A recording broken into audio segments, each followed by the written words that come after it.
हा किती भयंकर अजून किती ती आहुती, काळ हा किती भयंकर अजून किती ती आहुती. पर्यावरण हेच आधार नाहीतर तू निराधार, पर्यावरण हेच आधार नाहीतर तू निराधार. एकदा एक शेख चिली नावाचा मनुष्य जंगलामध्ये फिरत होता. त्याला घरी सरपणासाठी लाकडांची गरज होती. तो फिरता फिरता त्याला एक झाड दिसतं. तो त्या झाडावर चढतो, त्या झाडाच्या फांदीवर बसतो आणि ती झाडाची फांदी तोडण्याचा प्रयत्न करत असतो. आश्चर्याची गोष्ट अशी की तो त्या फांदीवर बसलेला असतो, तीच फांदी तो तोडत असतो. खालून एक मनुष्य जात असताना त्या मनुष्याचं लक्ष त्या शेख चिल्लीकडे जातं आणि तो त्या मनुष्याला म्हणतो की अहो तुमची ही चूक झाली आहे. आणि तो मनुष्य त्या शेख चिल्लींना ती चूक लक्षात आणून देतो. ही चूक लक्षात आल्यानंतर देखील शेख चिल्ली ती फांदी तोडतच राहतो.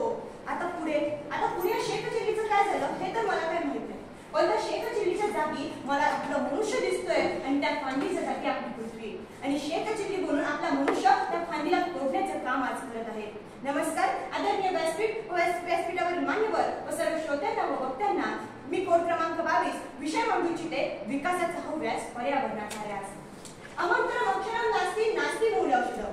सुभाषितकाराने पहिल्या 2 ओळीत सांगितल्याप्रमाणे की असे कुठलंही अक्षर नाही की ज्याचा आपल्याला उपयोग होत नाही. कुठल्या ना कुठल्या अक्षराचा आपल्याला कुठली ना कुठली वाक्यरचना करण्यासाठी उपयोग हा होतच असतो. तसंच या पर्यावरणात या निसर्गात आढळणारी अशी कोणतीही वनस्पती नाही की ज्याचा आपल्याला उपयोग होत नाही. प्रत्येक वनस्पतीचा आपण कुठं ना कुठं कसा ना कसा वापर करू शकतो. मित्रांनो बघा, तुम्हाला आठवतोय का तो आजीबाईंचा बटवा की ज्यामध्ये आपल्याला असं देशी वनस्पती आढळायच्या.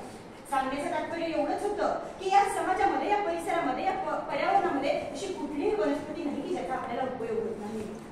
आपल्या मूलभूत गरजा 3 अन्न वस्त्र निवारा, पण याच गरजा भागवण्यासाठी मानवाला निसर्गावर अवलंबून राहावे लागते हे सर्वकालीन सत्य.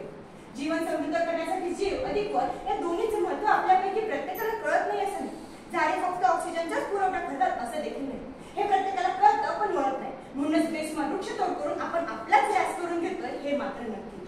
सर्व जीवांना जगण्यासाठी ऑक्सिजनची गरज असते आणि वातावरणातील कार्बन डायऑक्साईडची झाडांना गरज असते. म्हणूनच जीव अधिक वन या सर्वांची सहजीवन साखळी अखंडित ठेवणे आणि ती राहणे आपलं अद्य कर्तव्य. ते म्हणतात ना, जीवन का आधार है वृक्ष, पृथ्वी का श्रृंगार है वृक्ष. जीवन का आधार है वृक्ष, पृथ्वी का श्रृंगार है वृक्ष. प्राणवायू देता सबको, ऐसा परम उदार है वृक्ष, ऐसा परम उदार है वृक्ष. पण असं जरी असलं तरी आज मानव आणि वृक्ष यांच्यामधील वृक्षवल्लीचे अस्तित्व आपणच धोक्यात आणलं आहे. विकासाच्या नावाखाली बेसुमार वृक्षतोड करून प्राणी जीवन, पर्यावरण हेच आपण संकटात आणलं आहे. अहो कोरोनाच्या काळात सगळ्यांना ऑक्सिजनचं महत्व पुन्हा एकदा कळून आलं. ऑक्सिजनचं महत्व काय आहे हे आपल्याला त्या कोरोनाच्या काळात दिसून आलं. त्या ऑक्सिजनसाठी कित्येक प्लॉट उभा केले, कित्येक योजना राबवण्यात आल्या. पण जर कुणी विचारलं की याचा सोपा आणि रामबाण उपाय काय आहे, तर मी सहजपणे सांगेन की याचा सोपा आणि रामबाण उपाय म्हणजे झाडे लावणे आणि झाडे जगवणे. यापेक्षा सोपा उपाय असूच शकत नाही.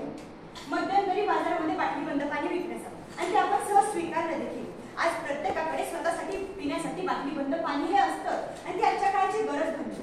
तसंच जर उद्या प्रत्येकाच्या पाठीवर ऑक्सिजन घेण्यासाठी ऑक्सिजन सिलेंडर लावून घेण्याची गरज आली ना तर यात आश्चर्य वाटायला नको.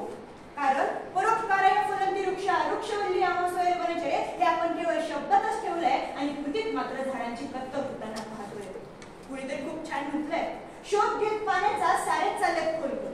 शोध घेत पाण्याचा सारेच चालत खोल खोल. भूगर्भातून आवाज येतोय संपली बाबा आता ओळ. वारे वा उपसा करतोय साठवत नाहीस पाणी. वारे वा उपसा करतोय साठवत नाहीस पाणी. का रे वागतो आहेस असा वेड्यावानी. अहो मित्रांनो, लाखो करोड वर्षापूर्वी या पृथ्वीवर कोणतेही जीवन अस्तित्वात नव्हते. तिथे फक्त गरम लावा आणि अग्नीचे साम्राज्य पसरले होते. कारण बिग बँगच्या खेरीनंतर मोठमोठे आगीचे गोळे हे सूर्याभोवती एका विशिष्ट अंतरावर फिरू लागले आणि त्यातला एक आगीचा गोळा म्हणजे आपली पृथ्वी. कित्येक वर्ष केवळ फक्त पाण्याचा वर्षा झाल्यानंतर तो गोळा शांत होऊ लागला. त्याच्यामध्ये वातावरण निर्मिती होऊ लागली, त्याच्यात पाणी साठू लागलं आणि त्याच पाण्यातून निर्माण झाला एक जीव. त्या जीवानं सूर्याच्या प्रकाशाच्या माध्यमातून आपलं पोषण केलं, तो वाढला आणि त्यातून निर्माण झाला आपला माणूस. सांगण्याचं तात्पर्य एवढंच होतं की माणसाचा जन्म हा पाण्यातून आणि पाण्यापासूनच झालाय. मग विचार करा मित्रांनो, आज आपण पाणी पिण्यायोग्य ठेवलंय का? अहो पर्यावरण म्हणजे नेमकं काय हे सांगायचं झालं तर पर्यावरण म्हणजे आपल्या आजूबाजूचा परिसर. त्याच परिसरावर, त्याच पर्यावरणावर आज माणसानं कित्येक पिढ्या जोपासल्या आहेत, कित्येक पिढ्या वाढवल्या आहेत. शुद्ध हवा, शुद्ध पाणी याचं शोषण घेतलं मानवानं, याचा उपभोग मानवानं घेतला, पण या बदल्यात पृथ्वीला मात्र मानवानं अजूनही काही केलेलं नाही. विकासाच्या अवस्थेत मानवानं चाकाचा शोध लावला, पण तेच झाड आज मात्र पृथ्वीसाठी वरवंटा होऊन बसलं आणि तेच झाड उद्या आपल्यासाठी धोकादायक ठरेल हे मात्र नक्की. जगासमोर ग्लोबल वॉर्मिंगचा प्रश्न येऊन उभा राहिला आणि पृथ्वीसमोर कार्बन आणि त्याच्या भावंडांना मात्र घेऊन घेतलं. आणि हे सगळं चालू असताना आमच्यासारखा माणूस मात्र पर्यावरणाचा ऱ्हास कसा थांबवता येईल याविषयी फक्त आणि फक्त पोकळ चर्चा करण्यात व्यस्त झालं. ऑक्सिजनचं महत्व काय असतं हे आपल्या प्रत्येकाला कळलंच पाहिजे, कारण की दिवसाला एका माणसाला जगण्यासाठी 3 ऑक्सिजन सिलेंडरची गरज असते. एका ऑक्सिजन सिलेंडरची किंमत किमान 700 रुपये असते आणि तसंच दिवसाला माणसाला 2100 रुपयाचा ऑक्सिजन लागतो. वर्षाला माणसाला 7,65,500 रुपयांचा ऑक्सिजन लागतो. याच हिशोबाने सरासरी जर माणूस 65 वर्षात जगला तर त्याला 5 कोटी रुपयांचा ऑक्सिजन लागतो. आणि हाच ऑक्सिजन जर आपल्याला झाडांपासून फुकट मिळत असेल तर निदान आपल्या ऑक्सिजनची सोय म्हणून का होईना आपण एक तरी झाड लावलंच पाहिजे. देणाऱ्याला देत जावे, घेणाऱ्याला घेत जावे हे जरी खरं असलं तरी एखाद्याच्या देणाऱ्याचा कधी गैरफायदा घेऊ नये. जसं निसर्ग आपल्याला भरपूर देतं पण त्याचा कधी आपण गैरवापर करता कामा नये. मी पुराणात एक कथा वाचली होती की वामनानं बळीला 3 पावलं एवढी जागा मागितली.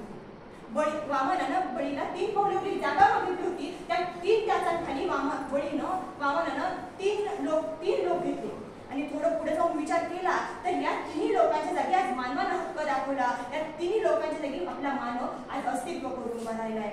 ज्ञान, विज्ञान, तंत्रज्ञान याच्या साह्याने मानवानं सर्व क्षेत्र आपल्या पंखाखाली घेतली आहेत.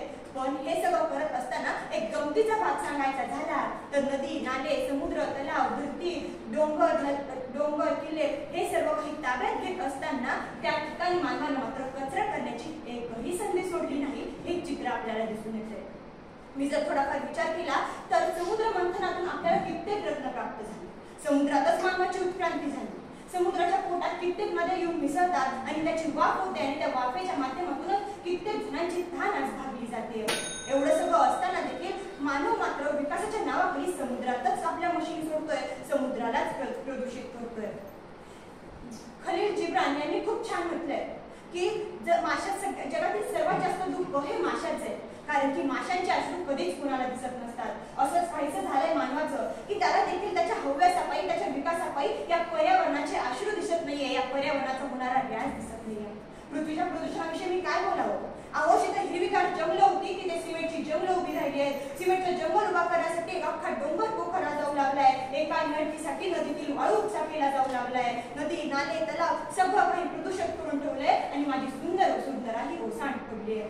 पण हीच सुंदर वसुंधरा पुन्हा एकदा सुंदर करण्यासाठी आपण आतापासूनच प्रयत्न केला पाहिजे. इथे उभारूनच मी माझी वसुंधरा सुंदर कशी बनवता येईल हे सांगेन. तुम्हाला झाड नाही लावता आलं तरी चालेल, पण एखादं झाड विनाकारण तोडू नका.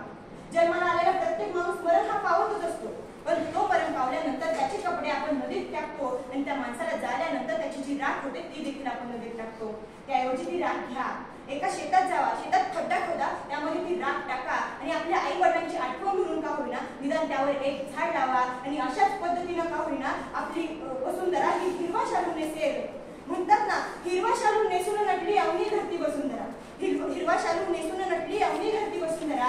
सौंदर्याची अबाधित ठेवण्याकरता पर्यावरण रक्षणाची गज धरा. धन्यवाद.